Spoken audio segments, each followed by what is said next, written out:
Hello, कैसा लग रहा है? बहुत बढ़िया। आवाज इधर से नहीं आ रहा। कैंप कैसा लगा? कैंप कैसा लगा? बढ़िया। अच्छा लगा? चलिए, दो लाइन बोलना रुकता नहीं है, अंदर से आता ना तो फिर रुकता नहीं। ठीक है। शरीफों के यहाँ बिकने वाली तमीज हूँ मैं। वाह वाह वाह वाह। वाह वाली लाइन अब देता हूँ। शरीफों के यहाँ बिकने वाली तमीज हूँ मैं, माफ करना थोड़ा बदतमीज हूँ।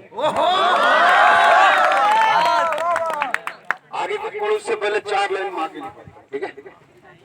कि उसने कब चांद तारे मांगे थे मुझसे, उसने माने कि उसने कब चांद तारे मांगे थे मुझसे, मैं जो हथेली पे रख देता था ना तो बादल बहुत था।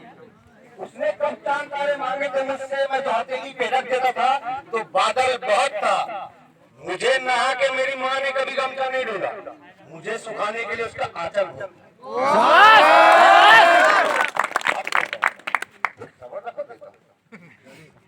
मुझे नहा के मेरी माँ ने कभी गमछा नहीं ढूंढा, मुझे सुखाने के लिए उसका आंचल बहुत था। और मैं क्यों डरूं इस दुनिया की बुरी नजरों से, मैं क्यों डरूं दुनिया की इन बुरी नजरों से। माँ ने जो आंख से उतार के लगाया था ना वो काजल बहुत था।